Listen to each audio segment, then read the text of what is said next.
marketing point of view, but we are talking from the firefighting point of view. We are in the system and we know what is happening.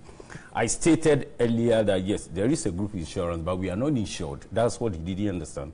There is a difference between, we are seeing that even today, as we are talking, the group insurance that we started 2002, there are a lot of firemen that are also not hooked into it because we are paying out. So you are the liberal opportunity either to continue paying or you are not. So that is not an insurance we should be talking on. When we are looking at the type of job that we do, the exposure that we have, there are other in other jurisdictions, firemen are insured. They don't pay money into it, but they look at what they do and they've been supported in that direction. Even in Ghana here we are talking, there are other agencies that also have that opportunity where they are insured, they do not pay onto it. So if we are talking of a group insurance, we are thinking that the firemen again should, contribute to a level to meet the economy. I think that is not the issue we should be talking of. Let us look at what we do, at the peril of our life, just because we have to do what it is to protect life and property. And let's ensure that firemen are cushioned by,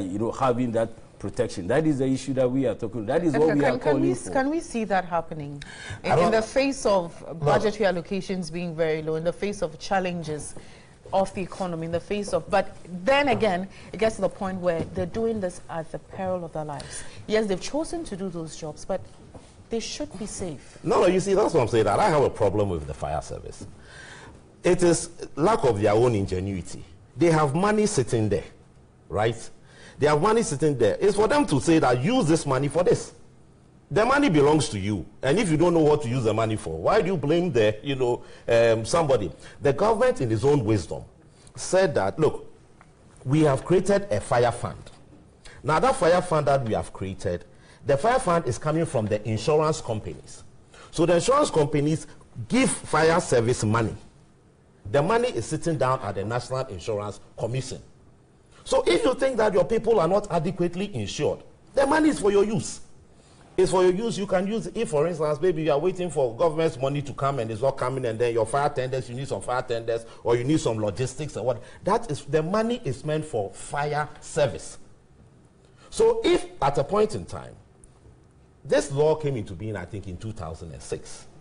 If in 2002, when the group insurance was decided on, there were problems with budgetary allocations. In the first place, it is the duty of the employer, get it clear, it's the duty of the employer to make sure that every worker is covered by the workman's compensation policy.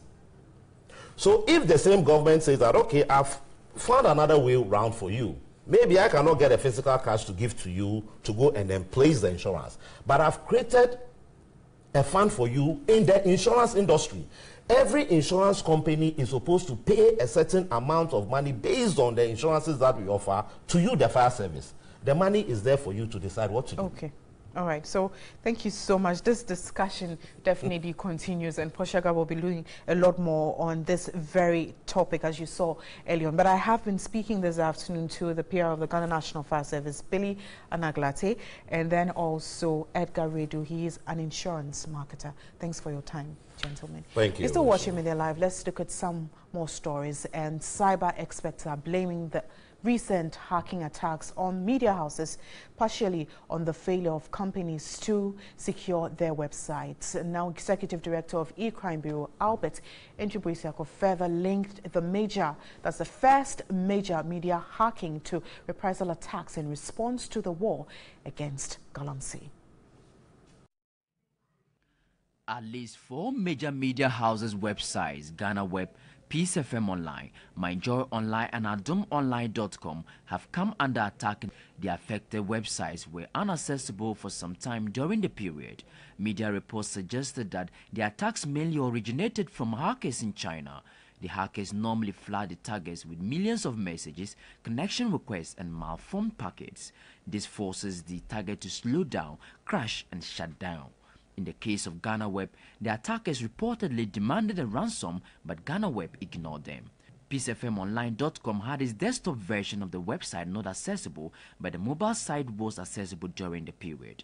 We don't police our website. We don't police the number of visitors who are coming. We don't look at even the pattern of the visitors Where are they coming from? Are the traffic normal traffic to our website? But why would media websites be a target by cyber criminals? Motives for cyber attacks varies. In this perspective, it is not just hacking or attacking for money, but a form of protest.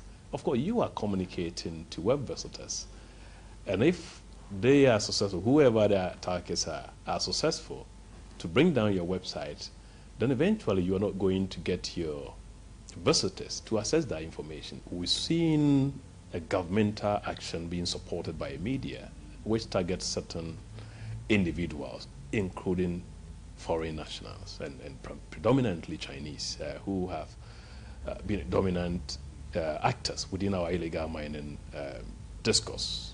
There is no concrete evidence to that, but we can build certain pattern that relates to two events. The executive director of E-Crime Bureau, Albert Nkwibu, feared there could be more of such attacks on government agencies and companies as well as important private establishments if the nation does not develop and implement a cybersecurity strategy to address cyber warfare. You're still watching Midday Live. Reports from the Ashanti region indicates that some artisanal miners are setting up their own task force to flush out illegal miners even before the government's task force hit the ground. Now, we'll cross over shortly to our reporter, William Evans Inkum, for more updates on this very issue. So, William Evans Inkum will join us shortly for the updates on artisanal miners and the measures they're taking to help flush out illegal miners in the country. Remember, you can get interactive. Send your comments on our social media platforms, Facebook and Twitter, as News on TV3. We'll now hand over to Evans for the past updates. couple of weeks, ever since the government launched a mission to clamp down on illegal miners. I think the Ghana National Association of Small-Scale Miners have been having a series of meetings. They want government to draw a clear distinction because to them, they have the license to work. So they cannot be boxed together with those who don't have the license. I mean, who've been tagged as the illegal miners. But interestingly, this morning they have set up a task force. I'm going to speak to the acting chairman of the Ghana National Association of Small-Scale Miners, Ashanti Regional Chapter, Frank Osei, to tell us more about this task force that they have established. Frank, very good afternoon to you. Fine afternoon, and afternoon to your viewers. So this is something that you have been fighting for some time now.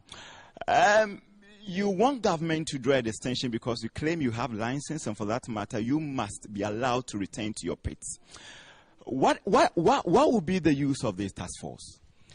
The good thing is, on the 26th of April, when the President, His Excellency Nana Addo Akufo-Addo, giving a speech at a Derba at the Sope Eastern region, he came out and then drew a distinction between illegal mining and then small-scale mining. So we commend him for that. Again, he made it clear that he's only against illegal mining. We all know that, yes, there's a lot of illegal activities going on in this industry, small-scale mining sector. We have people working on waters, people working close to water bodies. So, since the minister came out, we, the small-scale miners, we have our documents, but we've been affected by the order of the suspension. So, therefore, we decided to identify why they asked us to hold on to our jobs. We found out that the problems are, some of the mining activities are destroying water bodies. Again, there are some degraded lands. There are some lands that they work on and did not reclaim. That is why it has necessitated the government to put a suspension on our activities. But we've come out as one force to also petition back to the government that the problem at stake, we can solve it easily together. So today, we, the Ashanti Small-Scale Miners Association, we have formed internal task force. We are launching them today. They are going out there. During our petition, we made it known to His Excellency Nana Addo Akufo-Addo that we'll also cooperate with him to eliminate illegal activities in the industry. And for us to make it to for him to know that we are serious. We are not just speaking, but really we want to honor our words. Today, our meeting is to launch them, make them know to our members who have gathered here today that yes, indeed, these guys will be coming after them to make sure that they are doing the right practices at their workplaces. And again, we are going to go after those who are working on the water bodies. Okay, so are you doing this together with the government, or it's a sole initiative? We are doing this together with the government. We cannot do this without getting the government involved. Okay, so the government is aware that you are setting up a task force to complement them. Task force now. We are going to make them known to the government. You are now going to make them known to the government. In case you see, every district has its commander. Commander-in-Chief over there. Now, we know that the MMDCs are coming to offices. So, when they come to their offices, we'll make them known to them. We are going to work hand in hand with the MMDCs. These things are district levels, you know. The thing is, we are into this business. We have today, again, we launch Operation Cover 2 Acres. That means if you are a miner and you are here, regardless, if the print out there, even if you are not the one who created that mess, yes, it is your responsibility to make sure that...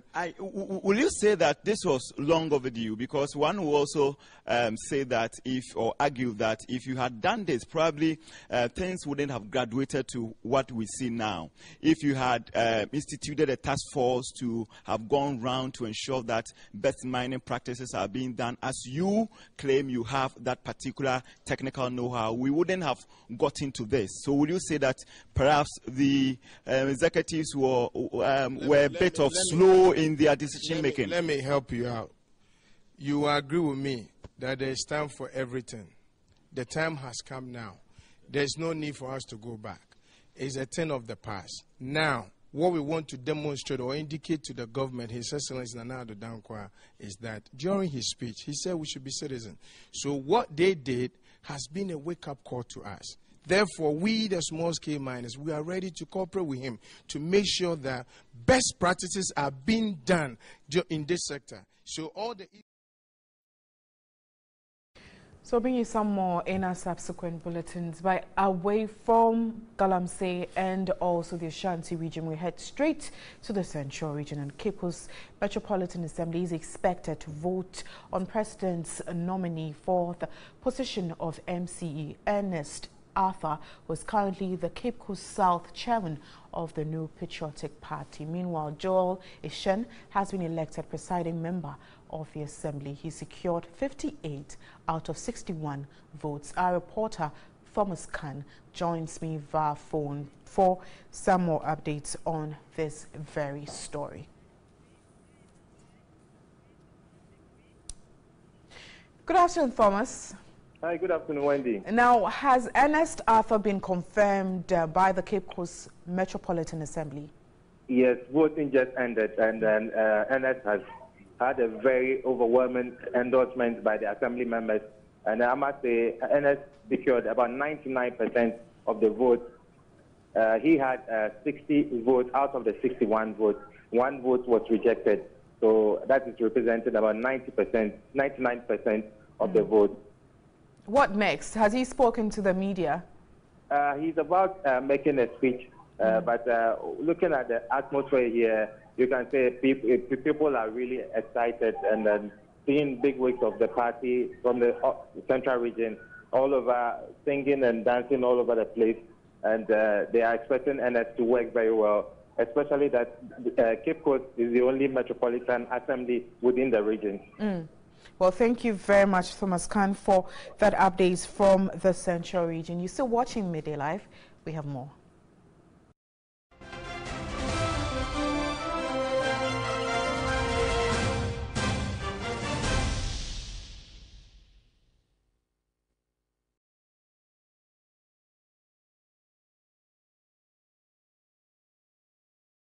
Are you an entrepreneur with a great business idea? Are you looking for a bright future for your business? Do you need investors for your business? Then sign up to this amazing opportunity from 3FM. It's the 3FM Business Pitch Competition.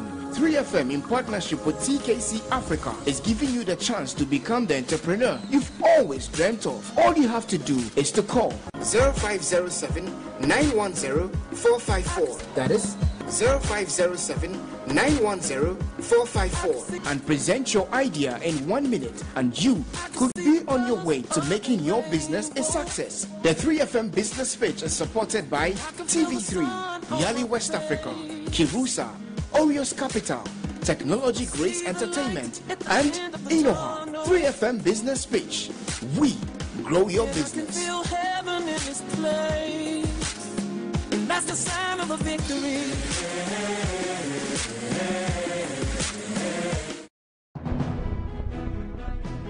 When the news breaks, reporters and anchors broadcast it. Analysts will talk about the impact of this on society. But current affairs will set the agenda for policymakers to implement it. This is what we do on Agenda. It's sharp, authentic, and hard-hitting. My name is Deborah Kwabla. Join us as we set the agenda. Agenda now shows on Sundays at 3 p.m. only on TV3 and is supported by 3FM 92.7.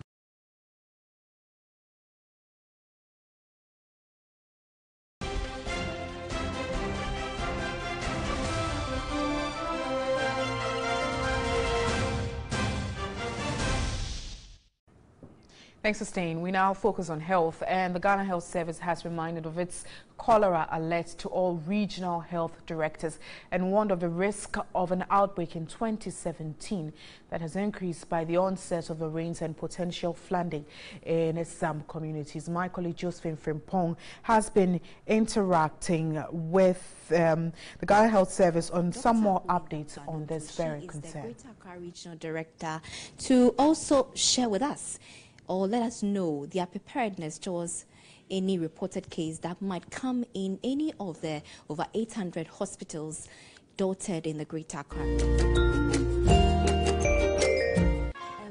What is the service, or what is your directorate? What have you informed your regional district directors? What are they supposed to do? What are their preparedness? Thank you very much. And as we all know, the rains have started, and that means that we have to be on the alert for cholera and other diseases that are related to filth.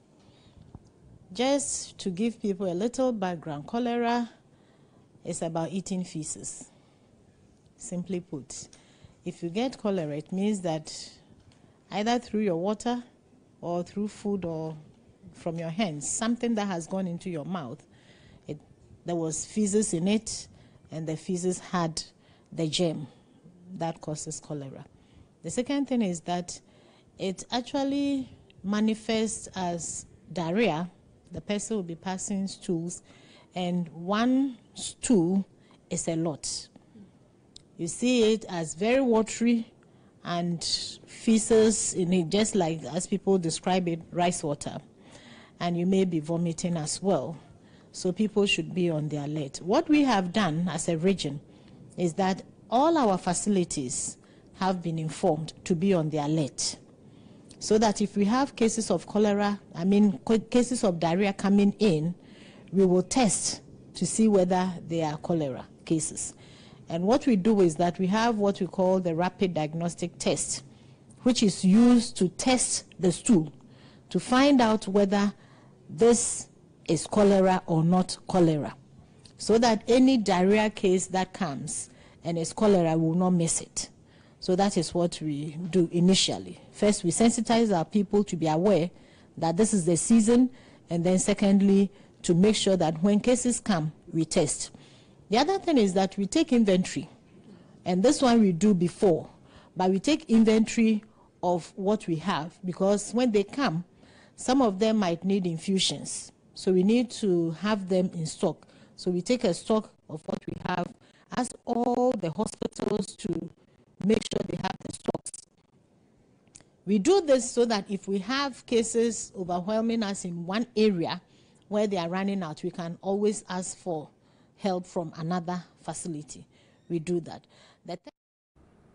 Technology does fail us sometimes, but we'll work on that and bring it to you later. Let's move on to other stories. And ECG workers have expressed their disappointment with the new amendments to the ECG concession agreement. Speaking in an exclusive interview with TV3, the General Secretary of the Public Workers, that's Public Utilities Workers Union, Michael Nyantichi, said President Akufo-Addo has failed to honor his promise to engage workers of the ECG. In 2014, the Ghana Power Compact, signed between the government of Ghana and the Millennium Challenge Corporation, has since generated lots of controversy. ECG workers have kicked against some portions of the contract calling for private sector participation in the running of ECG. Yesterday, President Nana Akufo-Addo has said government has amended portions of the ECG concession agreement. But we are here to talk to the Public Utility Workers Union representatives of ECG workers as to whether they are satisfied with the outcome of the amendment. We are joined by the General Secretary of the Public Utility Workers Union in the person of Michael Nyantichi, flanked by other executive officers. Thank you very much for joining us on TV3 Midday Live. Thank you. What can you tell us about the position that has been made clear by government with regards to the amendment to the ECG concession? Yeah, first we want to state that the step the president has taken towards seeking a review of the concession arrangement is a positive one, a step in the right direction, because we've always been calling for a review of the terms of the concession. Now let's talk specifics. 51% now to be owned by Ghanaians instead of the 70-30 earlier.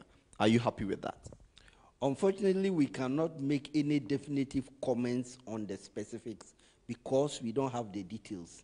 And as we always say, the balance is that the devil is in the details. We don't know what has been given to draw conclusions.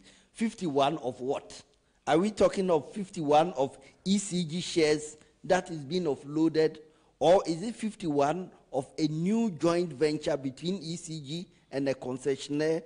Has government engaged Public Utility Workers Union and also workers of ECG before even making this public?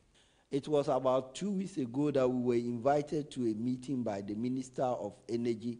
Unfortunately, when we got there, he himself was also called at the last minute.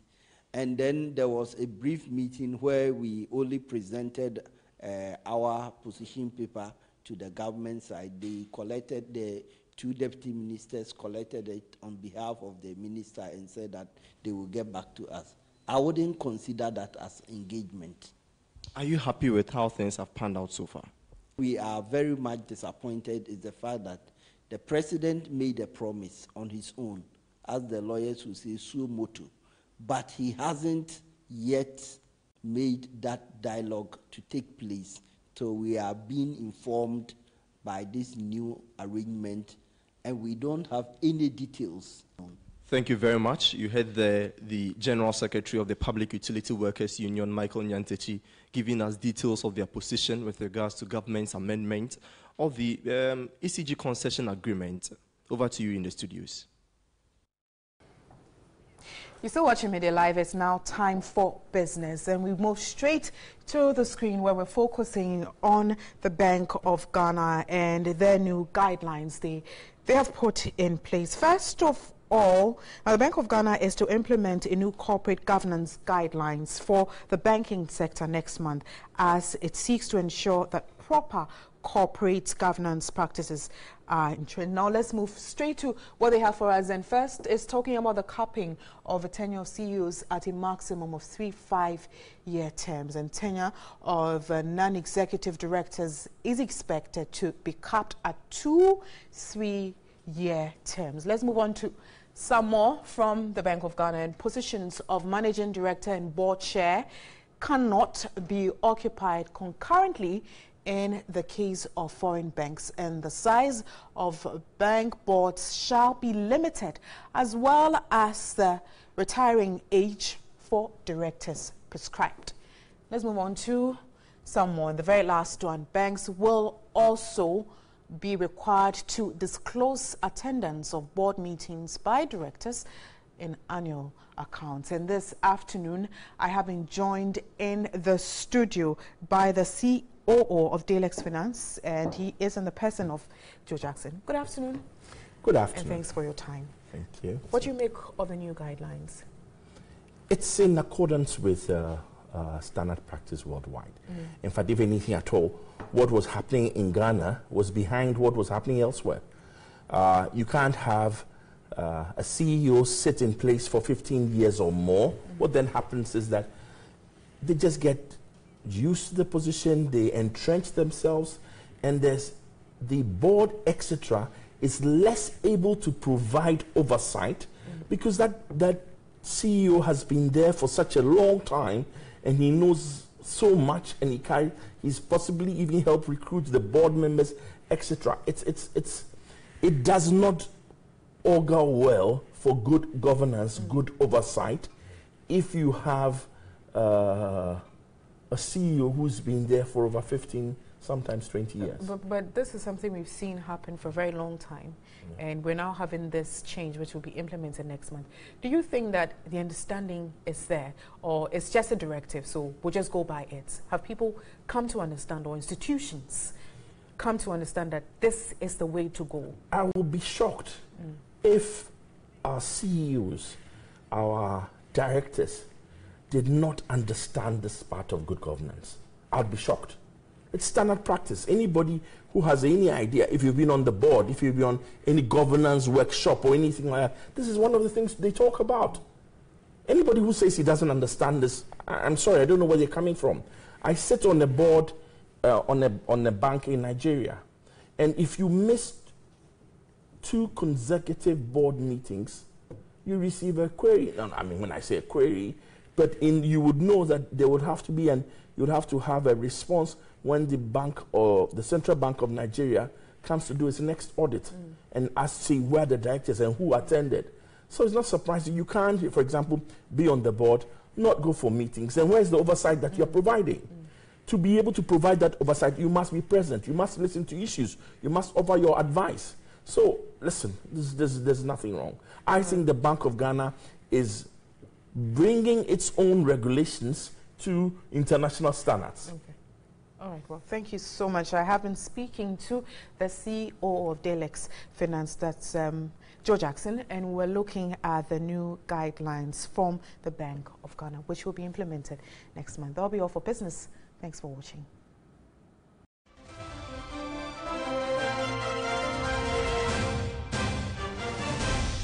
His first 5 games will dominate his day. There will be a major shake-up in Appiah's backroom staff after GFA Vice President George Afriyie confirmed that the Ghana Football Association have agreed to make changes in the backroom staff of Grant left behind. Names such as Ibrahim Tanko, Stephen Appiah and Richard Kingston are expected to be named as members of Kwesi Appiah's backroom staff. Appiah has 5 games coming up in 3 months. His first assignment will be in June when he plays Ethiopia in the 2019 Africa Cup of Nations qualifiers. Then 2 international friendlies against Mexico and USA on the 28th of June and 1st July respectively.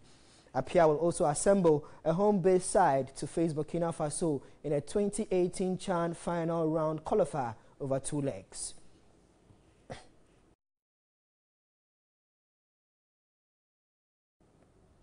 A new Ghana coach, Kwesi Appiah, beginning his first full day at work today with heavy expectations from football fans. A key question for many followers of the Ghana Premier League is if his appointment will lead to major or more local participation in the Black Stars.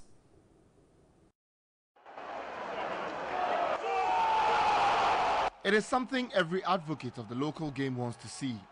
A lot more involvement of home-based players in the Black Stars.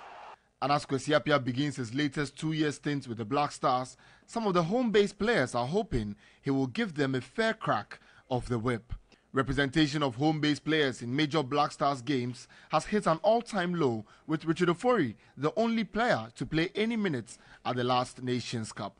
In Appiah's first reign, they didn't fare any better, with only 1 outfield player in his squad for the 2013 Nations Cup and 1, a goalkeeper, in his 2014 World Cup squad. Liberty Professionals captain Samuel Safo is more than convinced the home-based players can enrich the team and won't appear to pay particular attention. Now, as his arrival, I think we the local players too, I think we should also be alert, you understand, in all ways, you know, when we're playing. We should be professional, you understand, so that at least when we get the call-up, we can also make some difference and also match up with the professional players that comes. Often, the argument has been that there is just not enough quality in the Ghana Premier League to boost the Black Stars. Now, before we take international news, let's do some entertainment.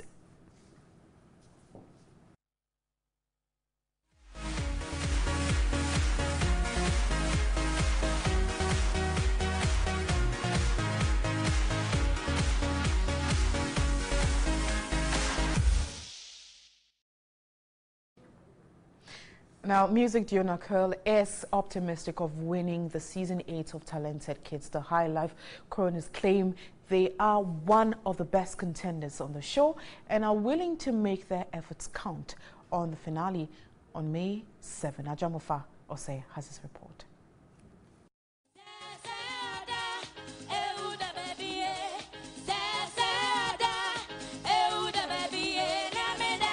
From the garden city of Sekrum, they have taken the highlight game to another level. There has not been an episode without a thrilling performance from the duo, made up of Nana Chimo Chima and Kela Edu Bafo. Music duo Nakel has been consistent.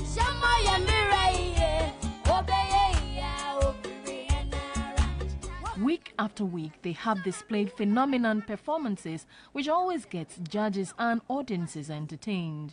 The twist to their performances is what differentiates them from the rest. The awards have not eluded them either. The Singing Birds have won 2 Best Costumed, 2 Well-Behaved, and 1 Creative Arts, making it 5. Though they have no doubt about winning, they believe the journey has been an interesting one. Our interesting moment was a song called Osobroche. When we performed it, we felt like winners, we felt like superstars. Their trainer said it has been a mix of hard work, commitment and dedication. He said the group has place in the music industry. Definitely we are going to win because we know where we are coming from. And we know what we are going to do to achieve that ultimate, goal. He also believes even after the show, there is a lot to expect from Nakel. We'll perform differently from what you people have been seeing. We're going to put more smiles and put more acting and put more emotions in it. Talented Kids, free to play.